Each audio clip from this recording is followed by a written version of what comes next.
This week, we begin a brand new study in the Gospel of Matthew. Matthew is sometimes referred to as the bridge book because it bridges the story of man through the Old Testament over the 400 years of silence from heaven into the New Testament and the New Covenant. Matthew, called by Jesus Christ into that group of 12, records for us the coming of a king, the rebellion from the king, Jesus' preparation of the disciples before he is crucified on the cross. He records that crucifixion or the rejection of that king. He records for us the resurrection of the king and the beginning of the church. So make plans to join us each Sunday as we journey through the Gospel of Matthew.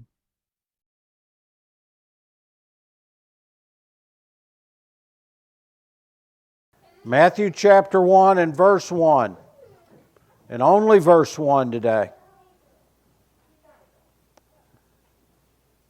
The book of the genealogy of Jesus Christ, the son of David, the son of Abraham. Let's pray. Father, as we begin this new study, as we look at the book of Matthew and all that is recorded in it about the ministry of Jesus, the promises that you have fulfilled, Lord, I ask that you teach us. Father, I ask that the words that come out of my mouth only be the words that you have ordained for this teaching today.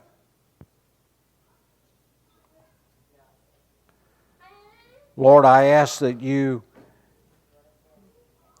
as Dr. Jim said, bring revival to this church. But I want to go one step further and ask that there be an awakening not only in this church but in this community.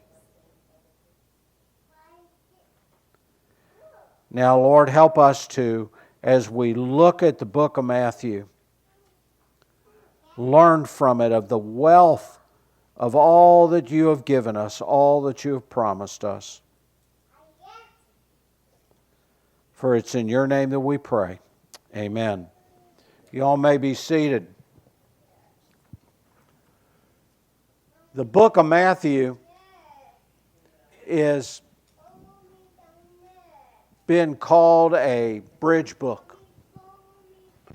It's been called a book that bridges the Old Testament and the genealogy of man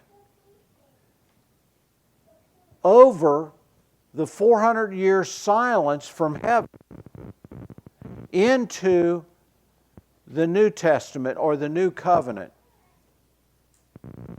and the genealogy of Jesus Christ and all that God fulfilled in His promises. It's an amazing book. It was a book written to share the story of our redemption. Matthew not only recorded this story of our redemption, but shared the accounts of Jesus Christ to demonstrate the fact to the Jewish people that Jesus, in fact, was and is the King that they rejected. He is the Messiah for all of us, our Savior and our Lord. There are those that may wonder and consider, well, if Matthew is a Jewish book, why should we be concerned about it? But what I want you to understand is this. While it is a Jewish book, it is the information, the historical accounts, all that is written in it is not restricted just for the Jewish people. So as we begin in this amazing book, And it is just that, an amazing book. I want to share with you a little bit about, as we begin with this, why it is so important. Why this book, that in a very real sense is a Jewish gospel, does not mean that it has no significance for us. It very much has a significance for us, because it is about the King of the Jews. It is about the Messiah. It is about the promises of God. One of the key words as we go through Matthew that you will learn and find is a simple word of fulfillment. Matthew records much of the fulfillment that God has promised throughout the Old Testament in the life and the ministry of Jesus Christ. The first 10 chapters of Matthew, just to give you an overview, Matthew talks about the fact that we have the revelation of the King. Jesus reveals himself to the Jewish people. That was the first thing that happened. Then Jesus teaches his principles in chapters 5 through 7. Jesus is teaching foundational principles. Some of you all may be familiar with those chapters because those are the Beatitudes. That's the Sermon on the Mount. And it is a magnificent statement of principles and teaching of principles of how we can live and cope in everyday life. Not only that, but Jesus reveals his power in chapters 8 through 10 as the Son of God. And those are just the first 10 chapters. We got 18 other chapters to look at. But what we want to do in the beginning of this is we want to understand why Matthew wrote this to begin with. Matthew was a tax collector. And as a tax collector, it was his job to collect money from the people in the region. Now, it wasn't like the IRS would collect from us. They didn't get refunds, for one thing. And it didn't go into the pockets of the government to fund roads and schools and those kinds of things. These taxes that were levied were collected, and they went into the pocket of Roman politicians and Roman officials. Unlike Zacchaeus, if you remember when Jesus met Zacchaeus, which we'll learn about in a few weeks, unlike Zacchaeus, who when he met Jesus had to go and make things right with people that he had robbed or overcharged, it's believed that Matthew was a fairly honest man, that he collected taxes fairly. There is nothing mentioned of him having to go and do restitution with people that he had done business with. In fact, Matthew was rather enthusiastic about meeting Jesus and being invited to be part of Jesus' inner circle of 12.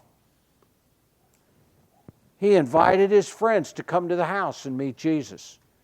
He was excited about that opportunity. And I guess you could say that Matthew, in some regards, became an evangelist to the Jew because of all that he had learned. It's believed that Matthew, through the inspiration of the Holy Spirit, penned the book of Matthew 20 or 30 years after Jesus' ascension back to heaven. And some of us may ask, okay, Matthew's such a great book, but I just can't get past those first 17 verses of the genealogy of Matthew. Well, I'm going to help you do that next week. I'm practicing reading all of those names. I get tongue-tied with some of them, but I am practicing that. But here's what I want to propose to you. Throughout all of the Old Testament, we are given the genealogy of humanity. Genesis 5:1 says, "This is the book of the genealogy of Adam. In the day that God created man, He made him in the likeness of God." So throughout all the Old Testament, we are given basically the story of man and how man basically blew it. Then there's 400 years of silence. Heaven is silent. Nothing is said. But then in the New Testament, it begins, and Matthew begins the New Testament, the book of the generations of Jesus Christ. Matthew begins to record what is important and vital to all of us. And here's why I want you to understand the genealogy of Matthew is so important that he records. It's because Matthew begins to present not only to the Jewish people, but to all of us, the proof of Jesus being the king to reign on earth. There needs to be proof of that. In fact, it's been said that no other Jew today can identify their heritage or their lineage and prove that they have the royal right to reign on earth. It's believed that no other Jew can trace that back. And that is very important. In fact, if you remember in the Old Testament, when Israel was taken into captivity into Babylon, and they started returning back to the Promised Land, there were many, many individuals that claimed to be of the tribe of Levi, claimed to be priests.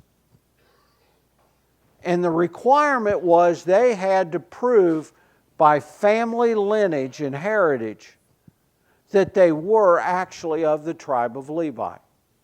The same with the royal priest, with the royal family. To be able to reign as a king, you had to be able to prove that based on your family heritage. 1 Corinthians 15:54 also says this, "And so it was written, the first man, Adam, became a living being.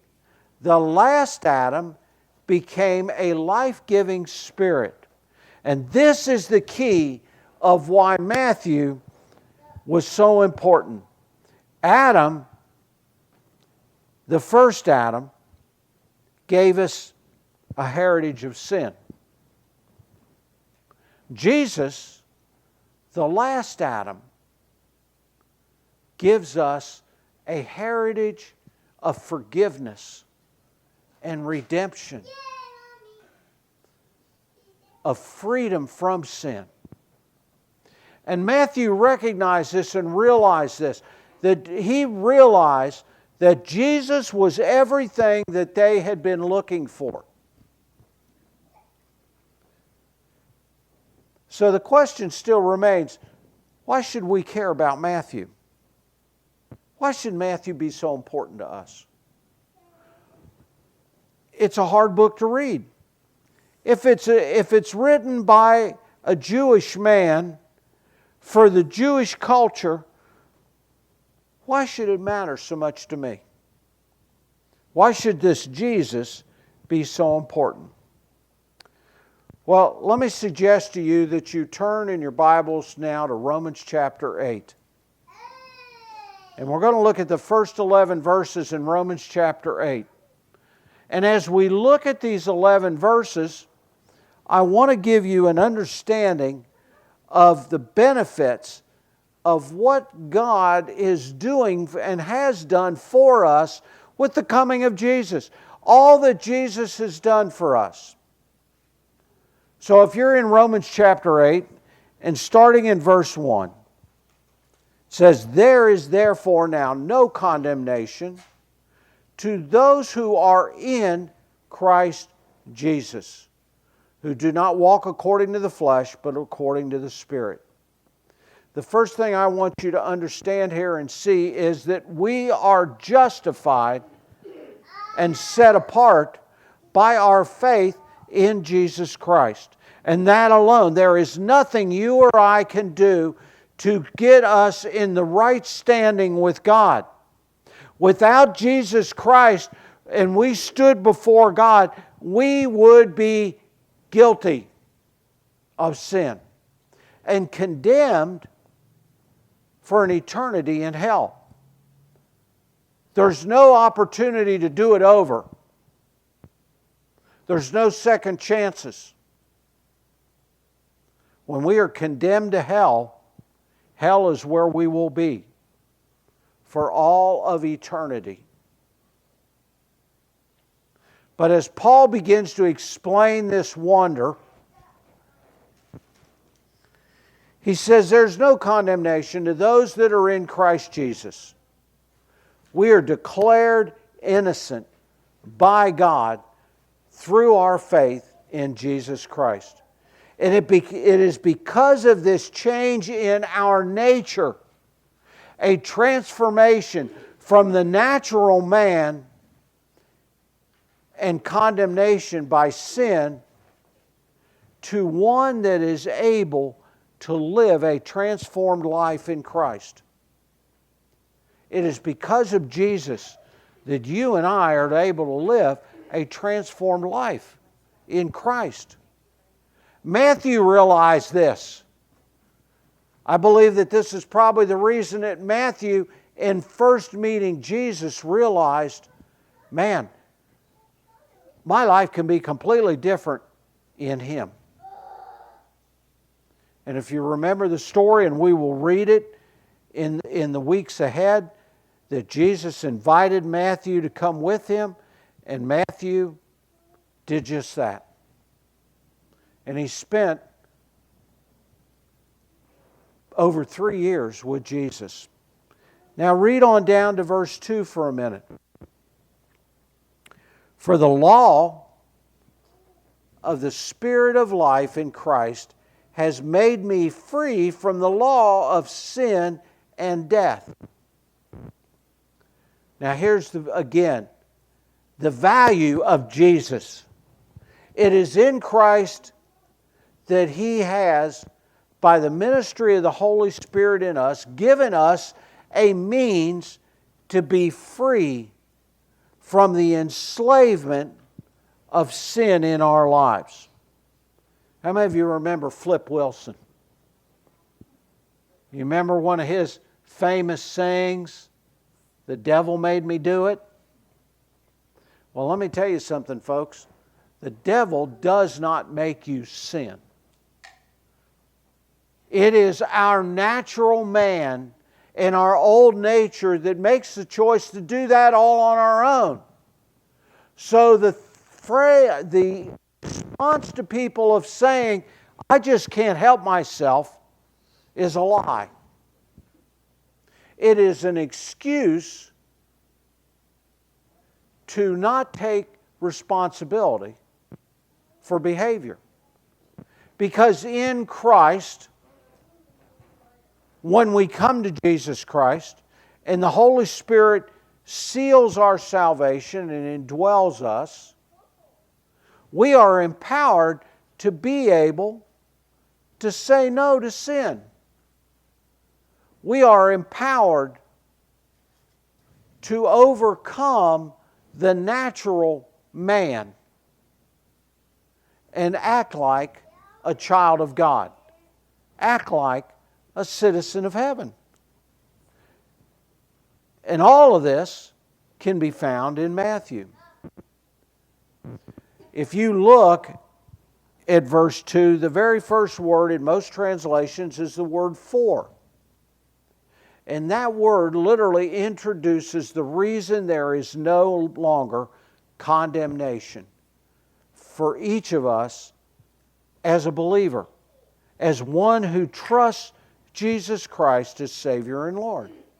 It is the Spirit that replaces the condemnation of the law. The Holy Spirit seals our salvation and replaces our responsibility to measure up to the law. It is a new freedom that we have. John 8:32 says, "You will know the truth, and the truth will make you free." It is that truth of God, that truth of Jesus Christ, that frees us up to be able to live a life differently. Drop on down to verse 3.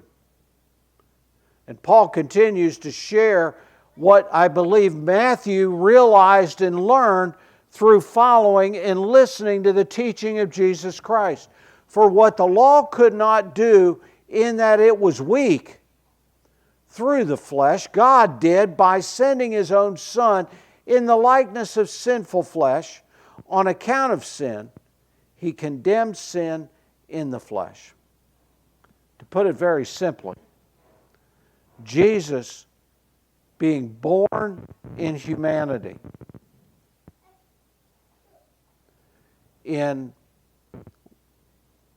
as a babe, grew up sinless. He was the only one that could pay that price for our sin, for us to be forgiven of that sin. Galatians 3:21 says this, "Is the law then against the promises of God? Certainly not. For if there had been a law given which could have given life, truly righteousness would have been by the law." And what Paul is explaining here in Galatians is there is absolutely nothing you or I can do to save ourselves. It doesn't matter how much of the Bible you read, how many times you read through the Bible. It doesn't matter how often you come to church. It doesn't matter how moral of a person you are. None of us are capable of measuring up and being forgiven of this sin nature in us. It is only through our faith in Jesus Christ as Savior. It is not by works, it's not by self-reliance that we can ever be free. It is only by the sinless life of Jesus Christ that He was able to defeat the flesh itself, defeat humanity itself. So again, when perhaps one of us might say, "Well, I'm only human," what we say when we say, "Well, I'm only human," we are saying Jesus didn't do His job right. Because see, what Jesus did is He defeated the flesh. And He made it possible for us to make choices and decisions in our life that are obedient to God, that overcome the natural man, that overcome that sin nature that exists within all of us. That means that all of us can make choices that are right choices. All of us can make choices that are obedient choices. And this was what Jesus was teaching. When we get into Matthew 5, 6, and 7, this is exactly what Jesus is teaching. Before Jesus ever nailed to a cross, because He knew the outcome, make no mistake about it, Jesus knew the outcome of His obedience going in. He knew what it was going to be. And this is why His teaching in Matthew 5, 6, and 7 has such a great effect and can have such great effect on you and on me when we choose to apply those principles in our lives. So Paul keeps going here in Romans 8. And look at verse 4. Look at what verse 4 says. That the righteous requirement of the law might be fulfilled in us who do not walk according to the flesh, but according to the Spirit.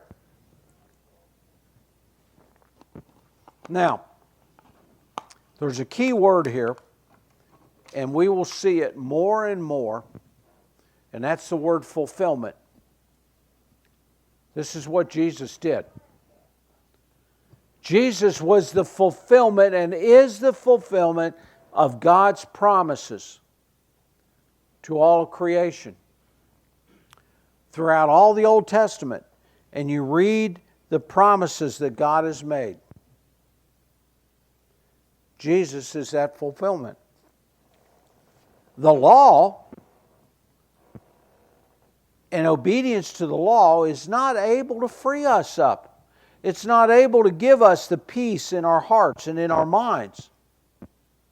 But, again, that faith in Christ enables us to live a life that is holy, sanctified, set apart, victorious over the issues of life, whether it's anxiety, whether it's temper, whether it's insecurity, whether it's financial issues, whether it's unforgiveness, whether it's what the world calls low self-esteem, whatever it is in life, whether you're dealing with health issues or financial issues or relational issues or just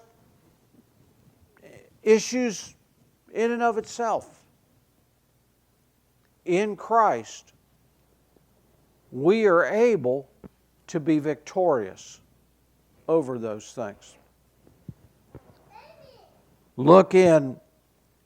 Keep your finger in where we're at in Romans 8 and drop down to verse 31 for a minute. Romans 8:31 then says, "What then shall we say to these things? If God is for us, who can be against us?" That's anything in life. If God's for us, who can be against us? In Christ, we have victory over whatever the challenge we might have in life. Galatians 5:1 says this, "Stand fast, therefore, in the liberty by which Christ has made us free. And do not be entangled again with a yoke of bondage." Warns Paul. He's warning us to not go back and get entangled in that junk again. So, if Paul's warning us of that, then that means that the job that Jesus did, the fulfillment of Jesus freeing us, was done well. And we do have a choice. You and I have a choice. Whether or not we want to be obedient to sin or obedient to righteousness and Jesus Christ and the truth of God's Word. This was a message that Matthew recorded for us. Okay, verses 5, 6, and 7 of Romans 8 says this. "For those who live according to the flesh set their minds on the things of the flesh, but those who live according to the Spirit, the things of the Spirit. For to be carnally minded is death, but to be spiritually minded is life and peace. Because the carnal mind is enmity against God, for it is not subject to the law of God, nor indeed can it be." We all, folks, all of us, have to make a decision whether we're going to live for God or live for the world. There is no in between. There's no gray area, folks. We either got to make a decision in our life that we're going to live a life obedient to God's Word and do things God's way, or we're going to live in the world.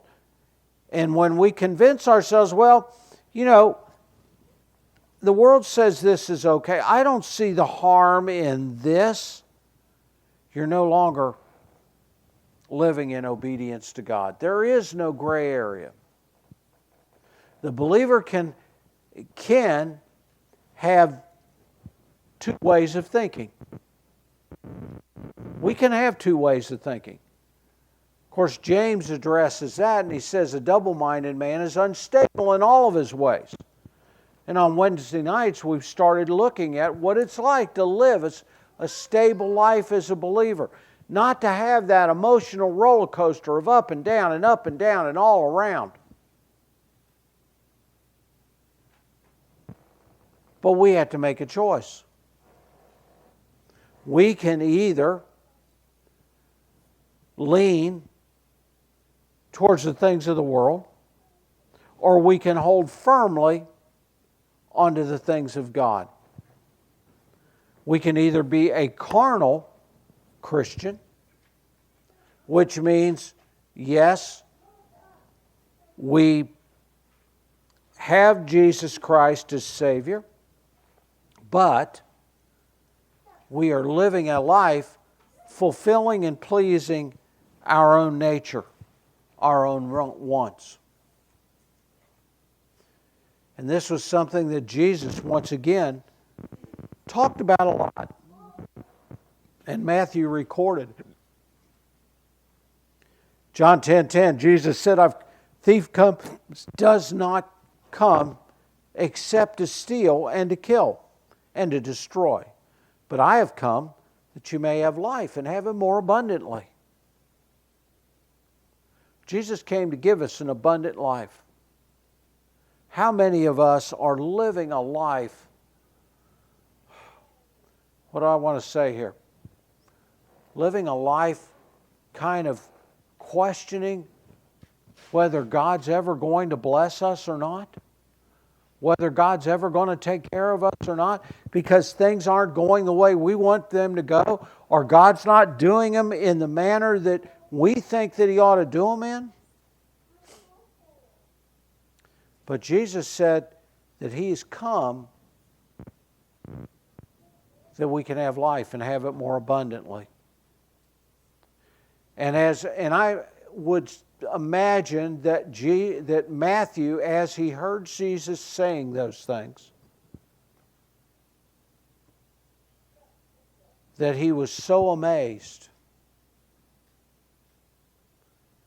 And he had to record not just the abundance part down, but how we were able to live that life. Matthew 6:32 and 33, Jesus said, my Father already knows what your needs are. And then He said, seek first the kingdom of God and His righteousness. And after that, all these things will be added unto you. That abundance, that contentment in life comes when we make the decision to live under the sovereignty of God and live obediently by His righteousness.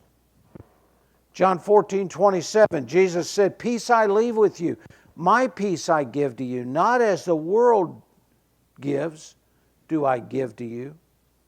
Let not your heart be troubled, neither let it be afraid.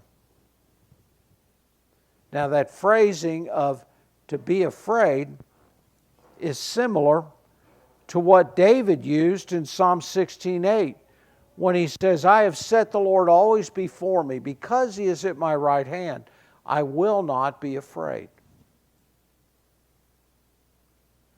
Key to how we live that abundant life is putting Christ first.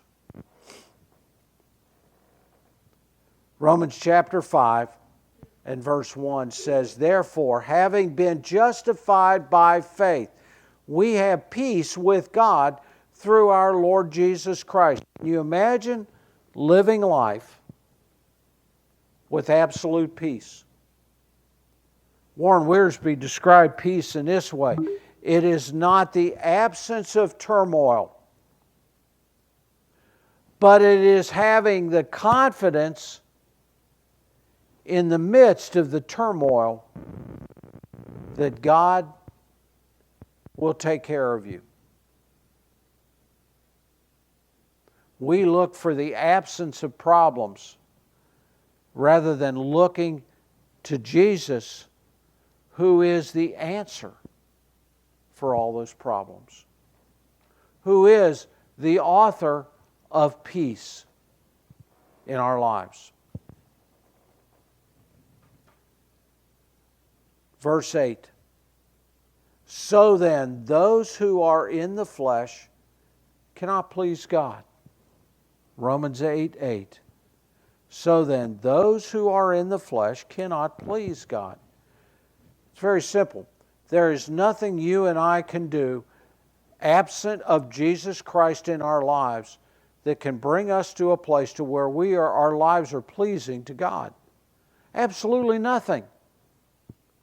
Absolutely nothing. You can write a $30,000 check and put it in the offering plate. That isn't pleasing to God, because my Father owns the cattle on 1,000 hills. Philippians 4:19, Paul wrote and said, my Lord will provide all that you need according to His riches in glory.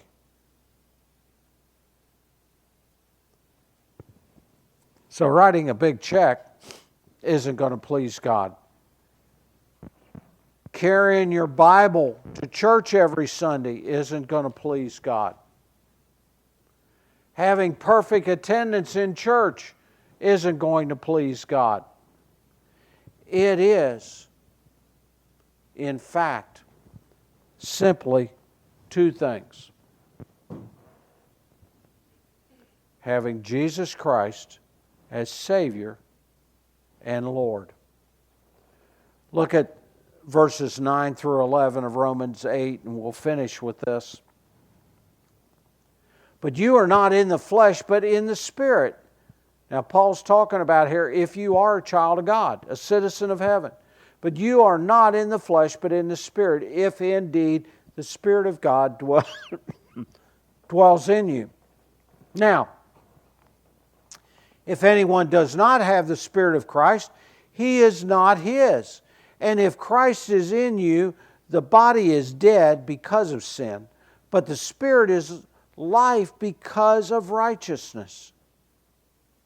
But if the Spirit of Him who raised Jesus from the dead dwells in you, He who raised Christ from the dead will also give life to your mortal bodies through His Spirit who dwells in you.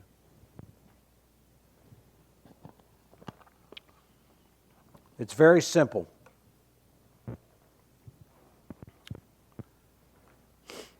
We cannot save ourselves. Nothing we can do can spare us from a destiny in hell.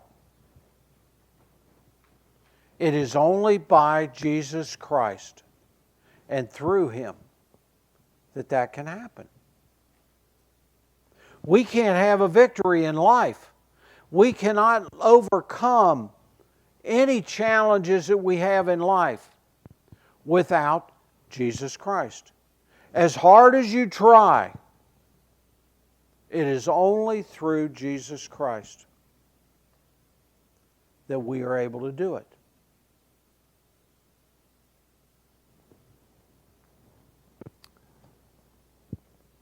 The Reformers and the Puritans commonly greeted each other a lot of times. And they would ask the question, tell me about your salvation. Tell me when you greeted Jesus as your Savior. Interesting question, isn't it? And perhaps that may be something we need to start asking here. Tell me when you invited Jesus to be your Savior. But there's another part to that. And the next part is this. Tell me about your walk with Jesus now. What kind of walk do you have with Jesus Christ now? Interesting thought, isn't it? There are so many, I believe, that are living and going to church, living out their days, and have told themselves, yeah, I know Jesus. But when it really boiled down to it, there was never a time that they asked Jesus to be Savior and Lord in their life. Then there are many others who live out their days. Jesus is my Savior, but He's definitely not my Lord because I don't walk with Him. I live to please myself. I will negotiate with God. I'll come to church on Sunday, but the rest of the week is mine. So as we get into Matthew, I want to challenge you to ask yourself the question. Tell me about you inviting Jesus to be your Savior. And how's your walk with the Lord now? How is your walk with the Lord now? We hope that the Lord spoke to you today through the message. And if He did, and you made a decision, or you simply need prayer for something that you're dealing with in your life, please contact us. Let us know how we can help. Let us know how we can be praying for you. And most certainly contact us if you need any assistance.